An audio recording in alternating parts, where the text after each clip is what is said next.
Thank you, Jamie, for setting the bar so low. That was quite gracious. Keep one eye open. Maybe both. But what a great day. It's exhilarating. I just wanted to say thank you to everybody who's here, and on behalf of my family, my wife Mary, and Chris and Terry Leak and their families, and Sean and Caitlin. This isn't an easy venue to get to. It's a borderline destination wedding, and there's a lot of planning and effort and time, and a lot of people barged over. Most people took the ferry. A couple of us had private boats, maybe, I don't know. But the point is, we had like 93-4% return. That yes, I wouldn't miss it. The invitations flew in, happy faces, looking forward to it. It's everybody here that took the time and made the effort. Honestly, I don't really want to sound schmaltzy, but you're somebody special to Caitlin and Sean and my family and the Leaks. So thank you all very much, and I actually would like to ask you to give you all a round of applause for yourselves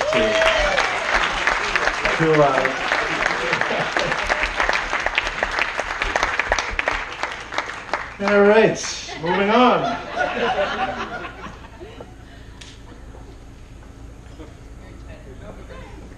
Where are we?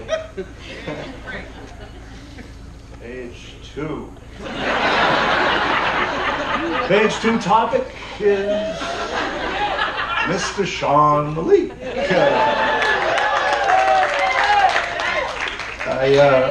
I had a chat with some of the boys last night, and they provided a bit of content, but now that we're family, and you'll be visiting more frequently, I'd just like to remind you that when you get to the top of the stairs at 2 a.m., please turn left.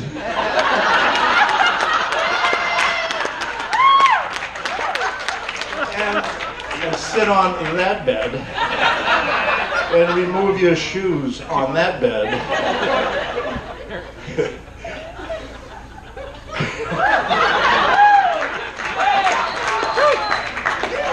Because the next time it happens, I'm going to let you discover your own error. Good morning, sweetie.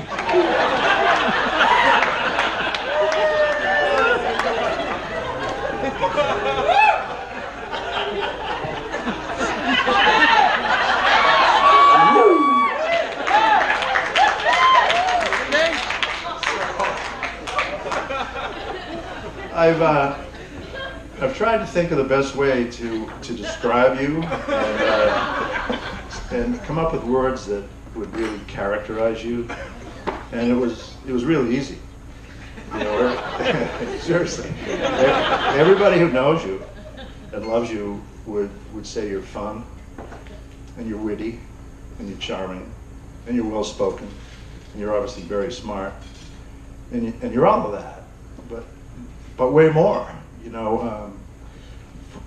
From my point of view, more specifically from Caitlin's father's point of view,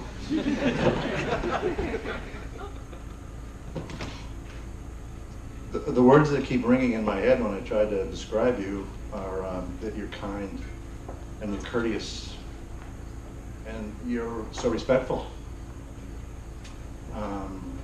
Just remember the text I got on the golf course one Saturday, and I looked at it and said, "Hey Chris, I'm going to be in Maine tomorrow. I was thinking maybe we should meet for lunch. Don't tell Katie." So, I'm not the brightest bulb on the Christmas tree, but I knew it was coming. I knew it was going to unfold. So we met the next day, and as we sat down, I looked at you and I thought, man, this guy's got a bad case of the flu. You know?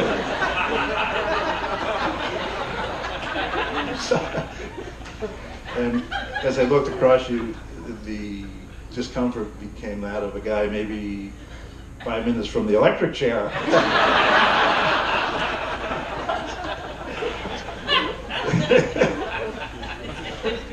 But you did it, and you asked for permission in such a wonderful way, and it was just so respectful. You know, it's like, to me, it's a throwback. You know, it was just awesome. And I just also wanted to say thank you for the way that you proposed. You took the time and effort, and those of you that don't know the story, we were at Ferry Beach out in front of Black Point Inn, home of Roger Goodell. And we waited and we waited and we waited, and it was getting a little chilly, and I kept saying, "Where's Sean? Well, he's on his way." I said, well, why don't we just meet him at home? It's getting cold. The fact was, I was getting low on Bud Light, right? But so Sean showed up, and he's carrying this big white present. And I said, "What's that?" And he said, "That's for Katie. I bought her a present, and I wanted to give it to her." And it's about probably a mile walk from the shoreline. I mean, from the parking lot to the shore for where we were sitting. And I said, "Why the heck why didn't you just leave it in the car?" But you brought it all the way out, and then I asked you, "Well, why don't you open it?" He says, "No, I don't want to open it. I'll open it later. I'll open it when we get home."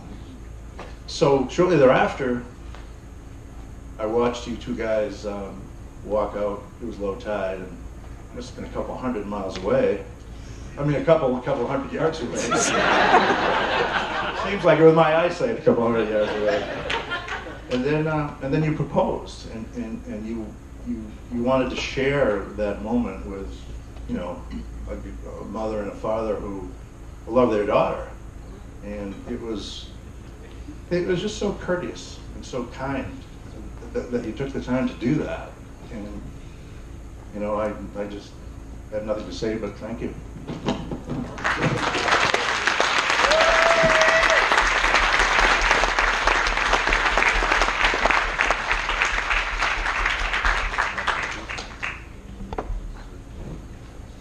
I'll wrap it up for your part. Number 2, Sean here. I just watched you with Caitlin for close to 3 years, and believe me, I've taken it all in. And I know that you love her, and I know that you'll treat her well. I have absolutely no doubt. And I couldn't have scripted it any better. I just couldn't have drawn it up. And we're just so grateful that she married such a top-shelf, first-class kid from a first-class family. So, thank you.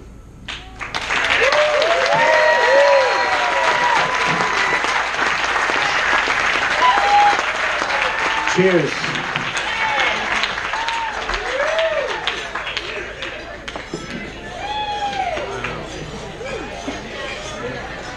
Caitlin,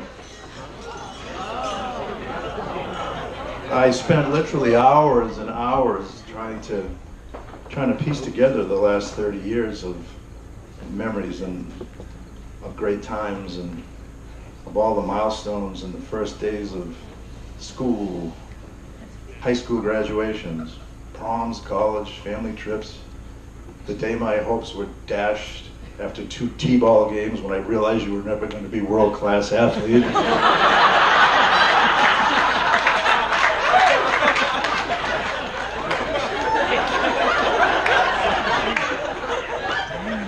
So I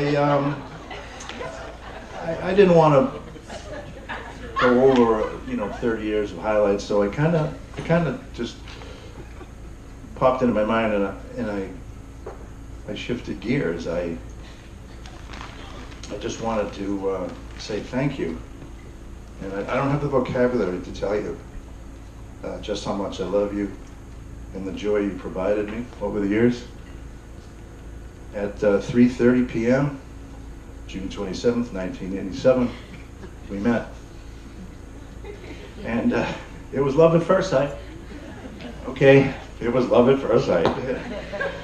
And I couldn't help I just couldn't stop looking at you hour after hour.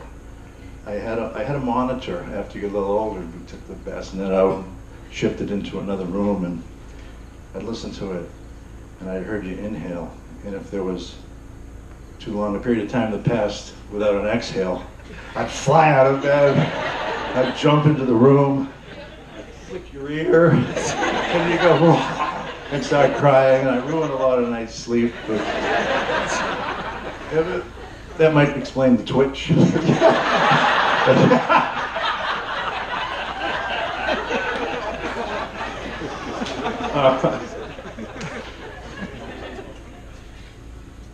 I feel like we had this 30-year vibe where it just kept getting better, and we just kept getting, our relationship just kept getting stronger. I loved you more and more, and I got the random calls at all hours of the day, just wanted to say hello. And you know, we had a few wars over the years, and but they were quick and nothing lasted, and it's just been so fun and joyous to have a daughter like you. And it was funny because when I was thinking about what I would say, and probably the last month I've had these thoughts going through my mind of holy moly, you know, 24 days, 23 days, 19 days, you know, and I said, oh God, this is getting close. So I pulled into a garage